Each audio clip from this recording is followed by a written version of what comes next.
everybody. My name is Matt King. I'm your friendly local Pitch Hub manager. We have a slightly condensed, but I think really exciting 1 hour of pitches today. Yesterday was full with companies and initiatives describing very quickly how they're taking action on climate.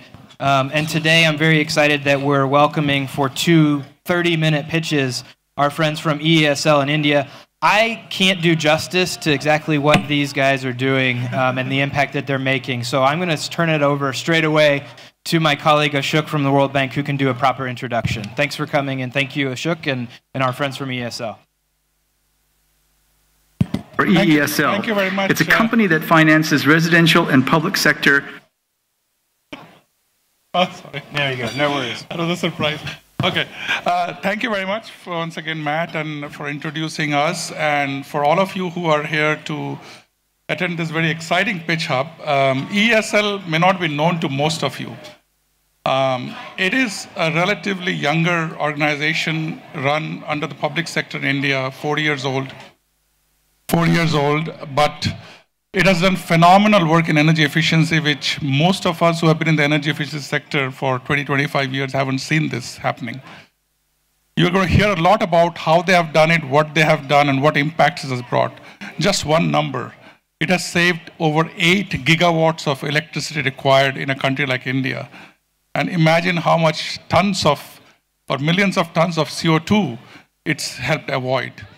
And all of you know that energy efficiency, of course, is one of the cheapest and the most cost-effective options for climate change mitigation. And EESL is a company which has actually demonstrated that, particularly in the sectors which have faced the highest number of barriers, which is the public sector and the residential sector. Before I hand it over to my colleague from EESL, Mr. Bhavanjit Singh, who is the Chief General Manager Technical, from EESL, I just wanted to say that the good news is that World Bank has been collaborating with EESL for almost 3 years, which finally culminated last week with our approval by our board of a $300 million loan, which we have provided to EESL to keep supporting what they are doing, but also help them expand more, given the fact that in India alone, it's a $12 billion market for energy efficiency, and a lot remains to be done. And what they have done is through a very unique model which can be replicated across the world. And that is the reason why we wanted to share these information and ideas. Let me hand it over to Mr. Bhavanjit Singh. But before I do that, I wanted to hear our president, Jim Kim, saying the same thing which I've been saying. I'm sure you're going to believe him much more than what I've been saying. So let's run that video for only 2 minutes. This is, oh man. President Kim at the 12/12 Summit, the One Planet Summit in Paris last December. And it's a part of that video. Okay. Okay. It all began with a good idea. You have to help me. Sorry for that. Yeah. For EESL, it's a company that finances residential and public sector energy and efficiency investments in India. EESL has already deployed more than 275 million LED bulbs, 4.2 million LED tube lights, and 4 million street lights in municipalities throughout India. Through an innovative bulk procurement business model, EESL has driven down prices to make climate-smart LED bulbs as affordable as conventional bulbs, saving energy costs for customers. By mid-2019, this program would have saved enough, just by mid-2019, saved enough energy to avoid 20 gigawatts of electricity capacity, which would have likely been all coal-fired. Early next year, EESL will use a $220 million World Bank loan combined with an $80 million guarantee facility and leverage an additional $200 million of private commercial finance to deploy thousands of electric cars and charging stations and millions of smart meters throughout the world. 20 gigawatts of coal-fired power taken offline. So these are just some of the deals that we talked about. So it's India. We are So what you heard is absolutely right, and Mr. Bhavanji is going to talk about it. Before I do that, I should introduce 2 people sitting here, my colleague Don Porca, who actually is helping leverage that money, which President Kim talked about, how $80 million is bringing in $200 million. And my other colleague from EESL, Mr. Garnaik, he's another Chief General Manager Technical from the team. He's here, so please feel free to ask questions after this half-an-hour session is over. That's the reason I wanted to introduce each one of them. Thank you very much once again, and Mr. Bhavanji, it's all yours. Thank you, Matt, and thank you, Ashok, for a very encouraging introduction of ESL. My name is Bhavanjit Singh. I am representing Energy Efficiency Services Limited. On behalf of Energy Efficiency Services, I extend a very warm welcome to all of you who have come here, and we wish to have future collaboration with all of you. Friends, there is no need to reiterate that how much energy efficiency potential exists in the world. The two back-to-back seminars and conferences being held at Copenhagen and here at Frankfurt is testimony to that. Coming straight to the point, in India, we have a potential of, as Mr. Ashok said, $12 billion per year in the energy efficiency sector.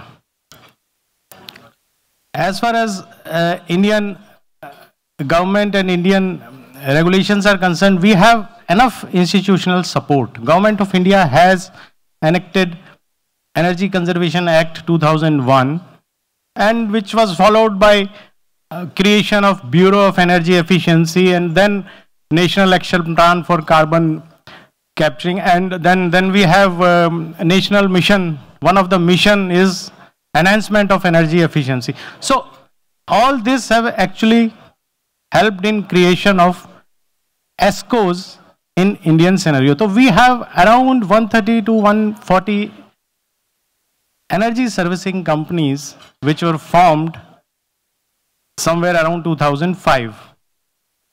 But the problem in energy efficiency sector, as in the global scenario, are same in India. If you take our view, we will say that in energy efficiency, the main barriers are few. If we are able to resolve them, perhaps we will be able to break the potential investment in energy efficiency market.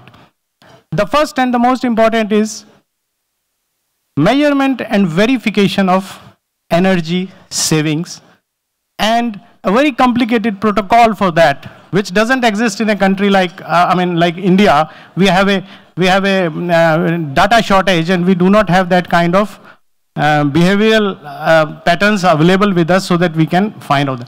So that is the most important one. Second one is huge capex requirement for the energy efficiency projects, followed by a kind of sustenance of energy efficiency in a longer run is another area of concern, which is there for the end user as well as companies which are financing, which are there for as ESCO company. So with these three things, if we are able to break the ice on these three items, I think we'll be able to capture the potential market available worldwide. Of course, one shoe doesn't fit all this thing, so we have to keep different kind of options available with us in different markets. So coming back, as I was telling, in around 2005, we have 130 to 140 ESCO companies created, but subsequently it was found because of the same barriers these companies were not able to deliver. So in 2009, Government of India decided to create a super ESCO with the help of 4 major giants in the power sector, which are NTPC, Power Grid. One is in generation, another is in transmission, third is in the financial part of it. So these 4 companies have a potential of 12, they have a net worth of 32 billion in themselves. So what I am telling you is that after 2009 to 2015, we struggled for 4 years almost. to bring back the energy efficiency market in place. From 2013 to 2018, if you look at our growth was almost 50 times in turnover, from $4 million to 215 million US dollar. Our profit also rose by 40 times. So that was a point when we could break the ice on these barriers. Now what is that unique proposition that ESL has? I'll share with you, because I think time is very short, so I'll have to cut short my some of the thing. So the major thing is, as you see, we are going with the value proposition of enabling more innovation, more transformation, and more transparency. Now, what is innovation? What is different in our model? The first problem that we discussed was about measurement and verification protocols. In our model, we tried to tackle all the 4 barriers one by one, and then come out with a solution which is acceptable to all and which is easy to comprehend. We worked on demonstrated deemed saving approach. Now, what is that deemed saving approach? Means for any project that I take, I try to convince the end user or utility that you will be able to save this much of energy or this much of money. If you want, I can demonstrate it practically. A very simple example we took in case of our street light projects. We decided to have on 2 poles, 1 LED, 1 traditional light, and let us put the meter. And both will run at the same time. At the end of the day, you will find what kind of energy savings are there. So with the deemed energy saving model, I am not constrained with the M&V protocol. So that is one major area in which I got the success, and I am able to convince the people, because I am ready to take that risk of measurement and verification till you are satisfied. The second most important, I took as ESL all initial capital investments. You do not have to put any money for energy savings projects. I will take the risk. Now, along with that, how I am getting my money back is by annuity based on deemed saving approach, not by the savings model, which is a traditional energy efficiency model, which doesn't actually, which is the most, I would say, the difficult part to break. It is a barrier still almost existing in almost all the countries. People are working on that. So along with this proposition, what I say that you will be having a model which is known as PAYS, pay as you save. So at the end of the day, I will not take your entire savings. You will be able to retain some part of saving also, and my annuity will be based on a time period in which you will be also saving some money, and I will be also getting my payment back. And during that period, I will be doing the complete O&M, operation and maintenance of the project. So this gives another value addition to the end user. Now, with these proposition, when I go to somebody, then the first thing that comes there is, okay, if you are coming out with this thing, you take a small project and start working on that. Now here I add another value to them. See, I am putting up the entire money. I am taking the risk of initial measurement. Tomorrow, if you give me the whole lot, I will get the benefit of aggregation. And that benefit I will pass on to you. So that adds value to my existing propositions to the end consumer. With this model, when I go to the people and I explain and I convince them, and I am telling you from the experience of ESL, it is easy for the people to understand the deemed saving rather than going for the actual measurement and verification protocols. That is the experience we have in ESL. Now, second thing is transformation in the market. Whenever we come with the new areas where we enter into, we get a lot of, negative responses from the market forces, because all they feel that we have come here to disrupt the market. But in the longer run, what happens? They become partner in our progress. Simple example of our procurement policies are so transparent and so,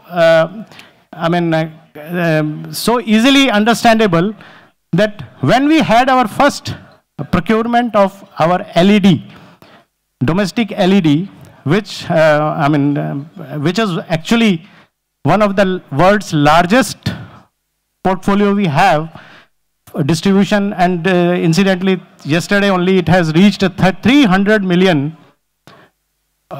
portfolio, which is world's largest. Anyway, coming back to the point, when I procured the first lot of LED, single LED costed me almost $5 US. In 3 years, when I am procuring it in 50 to 60 million quantity, the cost has come to less than $1 LED. Now, this is something which is disruptive. Market forces won't like it. But my model is then again helping the development of market forces. My procurement policies says that all the qualified bidders will be able to get a pie of the order provided they meet the price of L1. So I am not restricting myself to supply or to the one vendor only, and actually saving myself also from the risk of non-supply, and at the same time development of the market. So my first tender, which went for 60,000 LED bulbs, there were only 4 manufacturers who applied. Today I have more than 25 manufacturers who are coming to EESL and helping our programs to develop. So this is the kind of transformation which I have brought into the market. This is just one of the examples we have in the government sector also, we have in other areas also. More transparency. This is, as you can see on the top of the left-hand top, for every project, we have a kind of dashboard which is available in the public domain. So there, you can clearly find out what is the number, what is the kind of savings, what is in real terms happening in that particular project. So this is kind of transparency I am having, and in all my procurement policies, etc. also that kind of transparency exists. So this is the kind of value proposition that I am bringing. Now my model is something which can be applied across all technologies where energy efficiency exists. Now in this entire building up of this entire thing, we have got a very good support from the World Bank. They have been holding our hands from the developmental stage to now as Mr.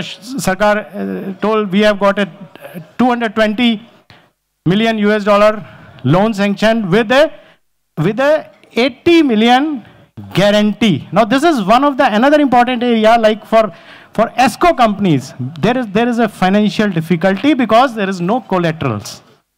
Now this 80 million will help me in getting those that kind of funding from the outside world. So along with World Bank, we have support from the AFD, we have support from the KFW, ADB, all because they have appreciated our projects. They have gone through the way our model, and they have accepted that this model is actually can be applied worldwide for the countries where this kind of scenario exists. I think time is over. I have been getting that signal from Madam time and again. So I stop here, and we can have a discussion, and we can discuss further on any question is there. Please. Thank you very much. I think the results, this is a dynamic pitch hub, so please, we'll do whatever you want to be comfortable with. It's dynamic, we promised it, so we've come through. I mean, we could talk for days about what EESL has done and what EESL will do, so thank you very much for keeping it to a short amount of time for our pitch hub. I think what I'm most impressed with is, as you've heard, the sheer numbers and impact and results that they have delivered, and we talk a lot about what can be done or what could be done. Well, EESL has delivered in a major way in making an impact on climate action. your focus on energy efficiency is also particularly interesting. From my perspective, I hear a lot of it spoken as the low-hanging fruit in mitigation, right? But yet, we're searching for the business models that work. And here you are having delivered it. And Ashok, you mentioned in your introductory comments, many of you may not have actually heard of EESL. So you've done it, it's worked. You've even worked out a deal that was approved by our board last week where you're doing so, you're borrowing from the World Bank and using a guarantee and using commercial finance. So what can we do to tell your story better? And what are the biggest obstacles that are preventing us from reaching that low-hanging fruit? You talked about the 4 obstacles that remain, but what really is it going to take us to help the rest of the world replicate your model that's been so successful? The first one is, I would say, is about the deemed savings approach in models wherever we are trying to implement this, because that is the most difficult part of all our assignments. And then second important, I would feel, is where people say that we should have a kind of incentivization or a kind of subsidy. I would say it is not actually something which is going to help. It is because all our models are no subsidy from the government side, all on commercial basis. So some subsidy is actually, I would say, another barrier in implementation of energy efficiency projects. And to add to that, and that's a very good point he has raised, because this is the world's first commercially viable program. Many of the times you've heard about big energy efficiency programs which required concessional funding, climate finance, GEF, CTF, GCF. This is a purely World Bank loan without any climate finance involved. Why? Because they're already running a commercially viable program. And the connection to climate, I know Mr. Singh didn't have much time, but 300 million lamps in 4 years is really a world record of its kind. 6 million street lights in 1 year is a world record of another kind. And this shows that there is also a replication potential, what you were asking. Many countries are actually now approaching EESL either directly or through the World Bank to explore the model, if that can be replicated in their countries. We have a program, World Bank has a program in Saudi Arabia, where Saudi Arabia actually has set up a similar institution. Again, it did not come all of a sudden. It came from all these lessons learned and experiences from India and other countries. They have also gone out to Southeast Asia, in around the region, in Indonesia and Vietnam and whatnot. So absolutely, that is the fundamental part, that in public sector and residential sector, this model definitely overcomes the barriers. And this can be replicated, without much, I would say, thinking, because the model is tested. It has proven the CO2 savings are up there. They're not like hypothetical. This actually saved, avoided GHG emissions, actually avoided the need for new power generation, which would have come from coal-fired power stations. And actually helping to move the cost per unit of LED bulbs largely through the volume that you did from $5 to $1 is also a testament to that. I got to sneak in one of my questions at the outset, but I do want to see if there's anything from the audience. We have one up front.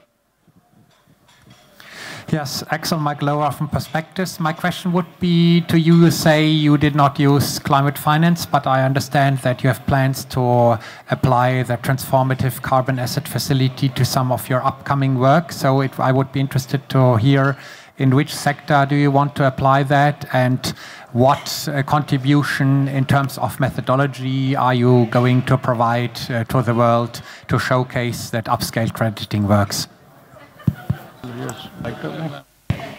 Okay, you're talking about TCF. Actually, we are trying to use the TCF in the rural segment. We are able to capture the market in the urban side, but in the rural side, this potential of distribution of LEDs is still there. So that is the focus on which we are working on our TCF part of it. So I think good to see you, Axel, after a long time. But it's a very pertinent question. So-called additionality concept applies to TCAF, particularly in this particular case where the rural sector and the low-income consumers will still face the barrier even if it is a $1 light bulb. $1, there are many people in India who just make $1 a day. So paying $1 for a light bulb for them is still a big barrier. So that is why the climate finance is being used very, very carefully and in a very targeted manner and not being wasted. And that is the reason what Mr. Bhavanjit was saying, it is focused on rural, low-income consumers. Do we have any other questions from the audience? Yes, please, up front. Could you elaborate more on how you connect with your customers, the people who are buying and ultimately installing? Can you please repeat it? Can you please repeat? How do you identify your customers? How do you identify the people who are going to change the light bulb or the air conditioner? Okay. Our programs are mainly focused because, see, energy efficiency is an area where if you could get the support from the government departments, it actually makes the difference to the entire population. So if you look at our programs like Ujala, which is I would say not in that direction, street light projects, we targeted our customers as utilities. That is state distribution companies and then ULBs. That is again a kind of government support. Now coming to, if you look at other areas in which we are right now entering, like if I talk about, which is of course not much relevant here, but e-mobility. It is an area where I am targeting all government departments to replace the existing fleet of vehicles with electric vehicles. Why? Because it is the government which has to give the first direction to the public, and once that kind of confidence the public gains, they are definitely come to you. And again, just to add that each and every customer in their program is tracked. So I would encourage you to just go to the website and you will see there's a dashboard. It's a live dashboard from where that snapshot is coming. It tracks every few seconds which part of rural India or urban India somebody is actually buying a LED bulb through this program. So each and every bulb is that way tracked. So similarly, they have a dashboard for street lighting for 6 million lights. They have a dashboard for ceiling fans. Building programs. So everything is being done in a very systematic, organized manner, in a real-time manner. And I would really encourage you to go to this website to download. You can download the app also, the dashboard. Excellent, I can give an example. The US Energy Secretary Stephen Chu, a few years ago, showed this as the example in a US meeting that how evaluation and tracking should be done for energy efficiency programs. I would love to continue this conversation all day, I really would, but we're out of time. Fortunately, we only have one other pitch today. It also involves EESL, so I think all of our friends will be here after that one concludes, just after 2 p.m. for follow-on discussions. We'll also be doing a clean cooking demonstration on the 4th floor terrace in case we want to do that over some donuts and coffee. But thank you both very much for joining us on stage. I think there's a lot to talk about and a lot of things to continue the conversation with. Thank you all very much. Thank you, Ed.